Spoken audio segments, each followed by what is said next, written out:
Hey folks, welcome back to the Tiny Fibre Studio. I'm Bex and I have a really quick and easy tip for you today, which I hope is going to save you some frustration. I've come across a lot of people struggling with not being able to get yarn to feed onto the bobbin when they start spinning. This lack of take-up can happen for other reasons, but the most common that I've come across is simply that the leader isn't securely tied to the bobbin, and so it's just slipping round and round. So being able to tie a secure leader is a really important spinning life skill. Let me show you the method that has never failed for me. I'm using the electric eel Nano as a model here because it's got the most slippery bobbins that I've ever come across. For my leader, I like to use a nice long piece of yarn that's the same length as my wingspan.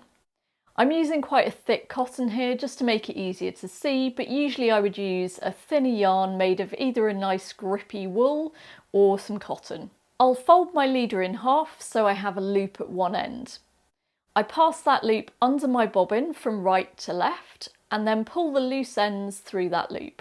This is one lark's head knot, but if I were to leave it like this, you'll see it would just be able to slip around. We wouldn't get any take-up no matter how much break tension we add, so we just get lots of twist building up outside the orifice and no yarn getting stored on the bobbin. To solve this, I add a second knot. I make another loop on top of the bobbin, facing to the left. Bring my loose ends under the bobbin and up through the loop.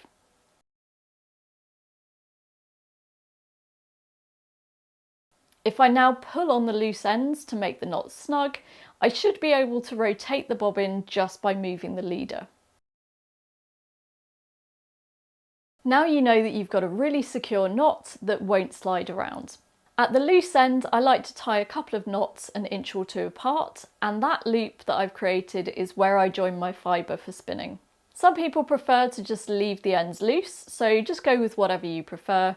And now my yarn is feeding onto the bobbin really nicely. You don't need to replace your leader after each bobbin, so it can just stay on there until it wears out. In the unlikely event that having done this, your leader is still slipping around, you can resort to taping it to the bobbin or just manually wind the first little bit of yarn on by hand.